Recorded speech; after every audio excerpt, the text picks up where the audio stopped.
थोड़ी देर बाद वह आदमी आता है और बोलता है, मालिक, मैंने पता कर लिया।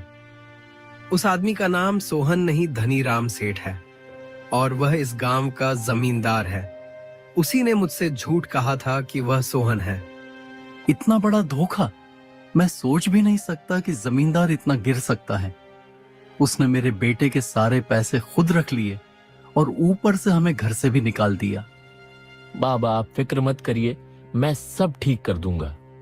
रोहन मन ही मन सोचता है, अच्छा तो ये बात है, अब मुझे पूरी बात समझ में आ गई।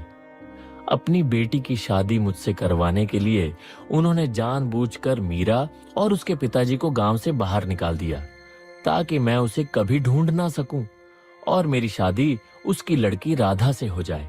अच्छा, तो अब मैं देखता हूं इसे कैसे सबक सिखाना है।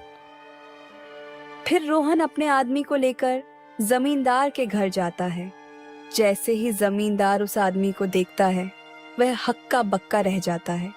तभी वह आदमी बोलता है, हाँ साहब, यही है जिसने मुझे कहा था कि वह सोहन है। मैंने इसी को पैसे दिए थे। यह सुन जमींदार के पसीने छूट जाते हैं। वह रोहन के सामने बहुत शर्मिंदा हो जाता है। चाचा जी, यह सब आपने किया है, मुझे तो यकीन नहीं होता। आपने एक गरीब आदमी के हक का पैसा उससे छीन लिया। आपको पता है राजेश के पिताजी को कितनी तकलीफ झेलनी पड़ रही है।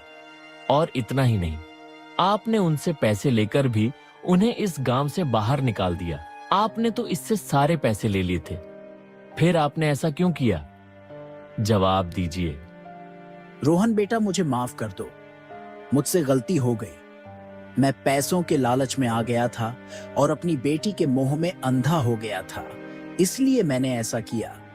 जब तुमने लड़की के बारे में बताया, तभी मैं पहचान गया था कि वह लड़की कोई और नहीं, मीरा ही थी।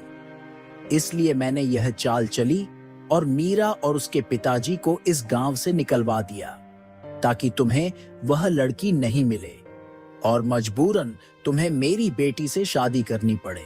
मुझे माफ कर दो बेटा, मैं बहक गया था। तभी दौलत राम भी वहां पर आ जाता है। उसे भी यह सारी घटना पता चल जाती है और वह भी जमींदार को बहुत खरी खोटी सुनाते हैं। और फिर रोहन और उसके पिताजी मीरा के घर जाते हैं और सारे पैसे